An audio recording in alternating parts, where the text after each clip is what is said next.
Okay, let's talk about Joker, Folie.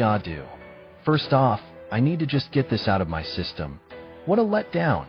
After the wild ride that was the first Joker movie, which gave us a fresh take on the iconic character, the sequel feels like a desperate cash grab.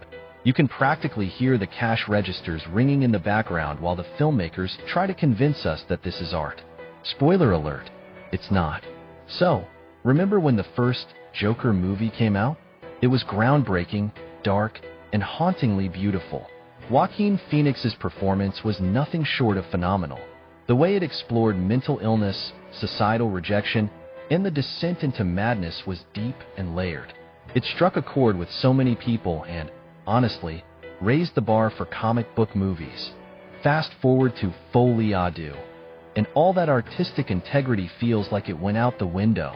Instead of building on that brilliance, it just feels like they threw a bunch of flashy lights and songs at us, hoping we'd be dazzled enough to ignore the complete lack of substance.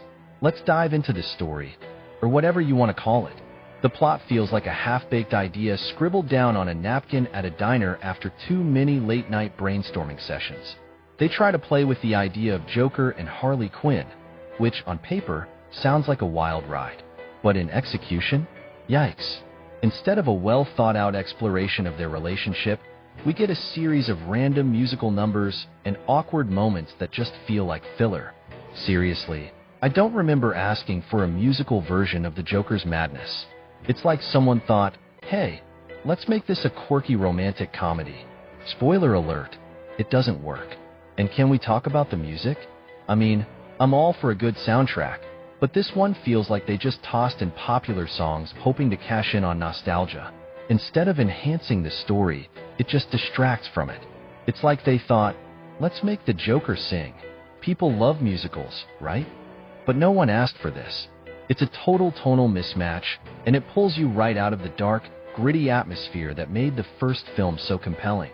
Imagine the first movie's haunting score playing over intense scenes of psychological turmoil, and then suddenly, you're jolted into a show tune.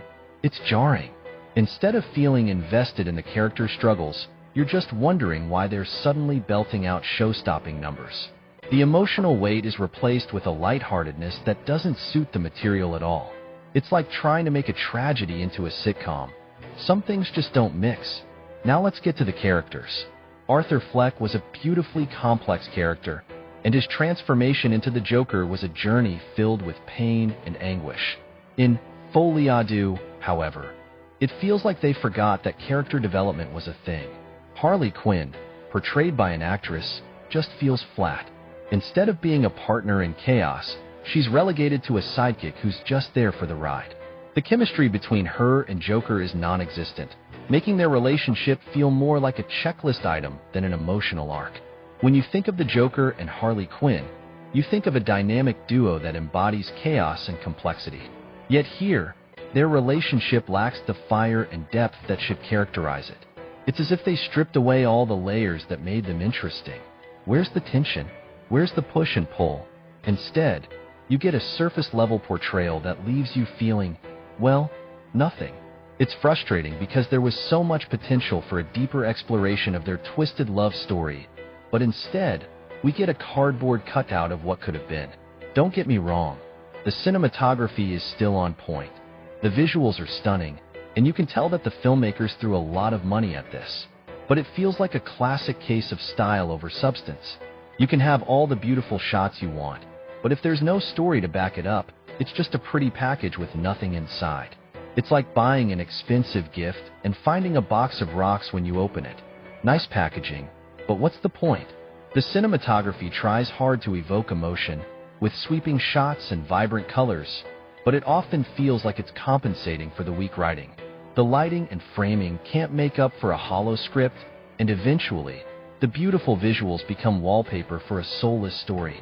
It's frustrating to see such effort put into the visuals when the core elements of storytelling are so lacking. One of the most compelling aspects of the first Joker was its biting social commentary. It held a mirror up to society, making us confront uncomfortable truths about mental health, inequality, and the dark corners of human nature. Folie, however, tries to dabble in these themes, but does so in the most superficial way. It feels like a parody of what it once was. The social commentary, which could have been a powerful element, ends up feeling forced and cliché. Instead of making you think, it just makes you roll your eyes. In an era where we desperately need media to address real issues, Folie drops the ball completely. It's like they threw in some vague references to societal problems, but did nothing meaningful with them. It's a missed opportunity to provide commentary that resonates with the audience, and instead, we get shallow platitudes. It's not just disappointing, it's infuriating. We deserve more than lazy storytelling disguised as social critique. At the end of the day, it's painfully obvious that Folie was more about the dollar signs than the artistic vision. It's like they saw the success of the first film and thought, let's cash in on that. The enthusiasm and passion that made the original so groundbreaking are sorely lacking here. It's disappointing because we had such high hopes after the first film. We wanted a continuation of the deep exploration of the character, not a shallow dive into the shallow end of the pool. When sequels get made, there's often a pressure to replicate the success of the original, but in doing so, they often lose sight of what made the first movie great. Folie feels like it was created in a boardroom, with executives nodding along as they plotted how to make the most money instead of crafting a story that was worth telling. The joy of cinema is often in the passion and creativity behind it, but this film reeks of calculations and market trends. Let's not forget the legacy of the first Joker movie. It was more than just a comic book film. It was a cultural phenomenon that sparked discussions about mental health and societal responsibility. It opened doors for deeper storytelling in genres that are often dismissed. Folie however, does a disservice to that legacy by failing to live up to the standards set by its predecessor. Instead of being a film that inspires conversation, it becomes a topic of disappointment and frustration. How did we go from a groundbreaking exploration of a character to this flashy, chaotic mess? The first film had weight. It felt important. The sequel feels like a throwaway. It's a shame, really, because it could have been a powerful continuation, but instead, it feels more like a sad footnote in a story that could have had so much more to say. So, there you have it. Joker, Folie is a classic example of how a sequel can go horribly wrong. It squanders the potential of its characters and the promise of its predecessor. Instead of a deep exploration of madness and relationships, we get a mismatched musical that feels more like a cheap imitation than a worthy successor. It's a shame because this franchise had so much potential. Instead of breaking new ground, it simply falls flat, leaving us longing for the brilliance of the first film. In the end, Folie serves as a reminder that not every successful movie deserves a sequel.